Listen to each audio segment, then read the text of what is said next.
क्या आप सभी ने कभी ये गौर किया है कि जुमा की नमाज होती है, संडे का मास होता है, मगर हिंदुओं के पास क्या है? जुमा के दिन मुस्लिम लोग पूरे देश भर में मस्जिदों में जाकर नमाज पढ़ते हैं। क्रिश्चियन लोग हर संडे को अपनी फैमिली को लेकर चर्च में जाकर मास करते हैं। हिंदू क्या करता है? किसी ने गौर किया है आज तक? और फिर हम शिकायत करते हैं कि हमारे में एकता नहीं है। मुझे कल एक डिस्टर्बिंग चीज देखने को मिली टीवी पर। विश्लेषण करके मुझे बताया गया है, मैंने देखा कि पूरे वर्ल्ड में 190 करोड़ मुस्लिम्स हैं, मुस्लिम राष्ट्रों से मिलाकर। हिंदुस्तान में 100 करोड़ हिंदू हैं, लेकिन वो 190 करोड़ मुस्लिम एक कॉल पर इकट्ठे हो सकते हैं, हो जाते हैं। अगर मैं सिंपल वे से कहूं, एक सीटी मारते ही सब लोग एकजुट हो सकते हैं। क्रिश्चियन लोग मिलकर एक दूसरे से फोर्स बन सकते हैं, लेकिन हिंदुओं का क्या भाई?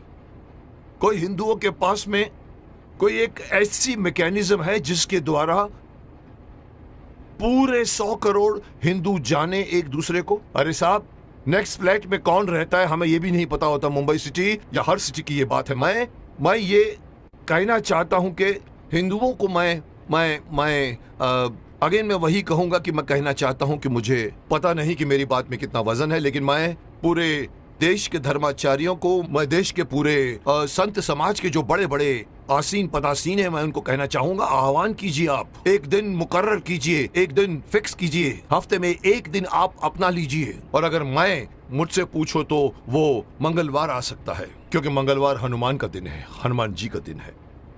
एक दिन मुकर्रर कीजिए, एक दिन फिक्स कीजिए, जिसमें पूरे देश भर के लोग अपने अपने इलाके के मंदिरों में जाकर 1 घंटे के लिए बैठ जाएं। क्या करेंगे आप लोग बैठकर? मुस्लिम लोग नमाज पढ़ते हैं, क्रिश्चियन लोग उनका एक अपना सिस्टम होता है, उनके फादर बोलते हैं। आप लोगों को, हिंदुओं को, कोई सिस्टम बनाने की कोई जरूरत नहीं, कोई आरती नहीं, कोई पूजा नहीं। आप ओमकार नाथ का जाप कीजिए। ओम 1 घंटे तक पूरा, जितने भी लोग, चाहे 50 हो, चाहे 100 हो, चाहे 200 हो, एक साथ मिलकर 1 घंटे तक आप ओंकार नाथ का जाप कीजिए। दूसरा ऑप्शन मैं दे रहा हूं, ओम नमः शिवाय, ओम नमः, इसका पाठ करिए आप 1 घंटे तक, या फिर गायत्री मंत्र का जाप कीजिए।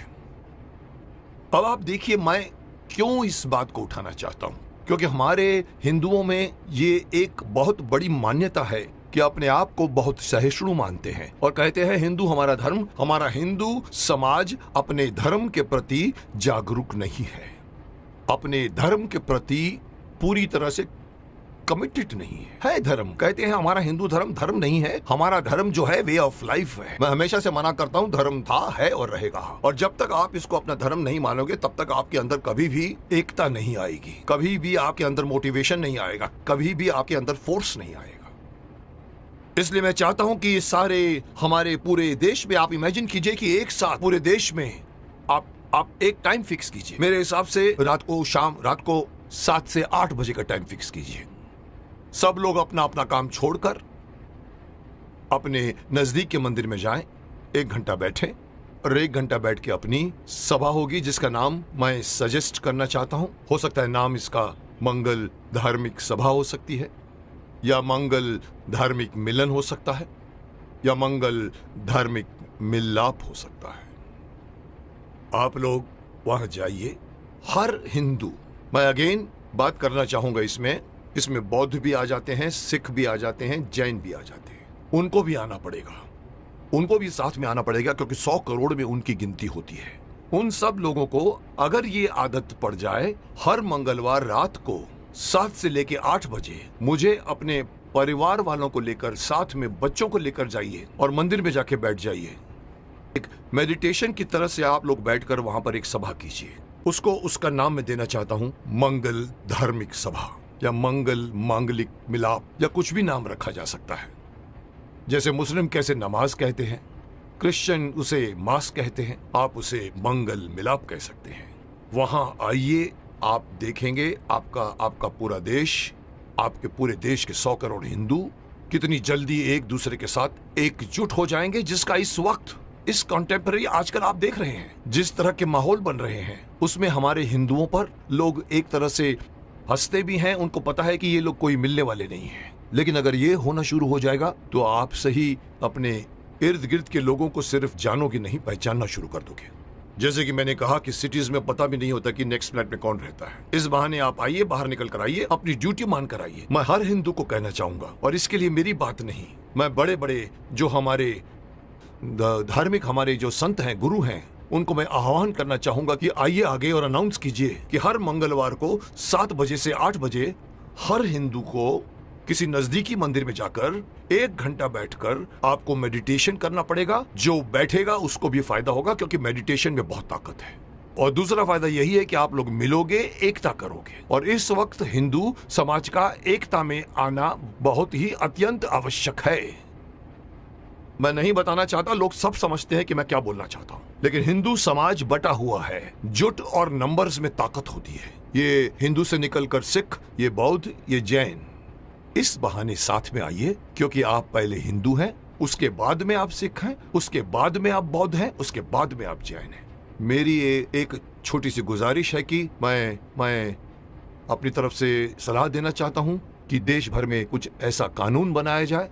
ये कानून के दायरे में हो या पता नहीं धार्मिक दायरे में हो, लेकिन ये किया जाए, और तब जाकर दोबारा कोई ये नहीं कह सकेगा कि 100 करोड़ हिंदू बटे हुए हैं। क्योंकि हर मंगलवार को एक मांगलीय रूप से मिलते हैं और एक दूसरे के साथ आप बातें कीजिए, मिलते रहिए, लोग एक दूसरे को पहचानना शुरू कर दोगे, जो कभी नहीं करते आप।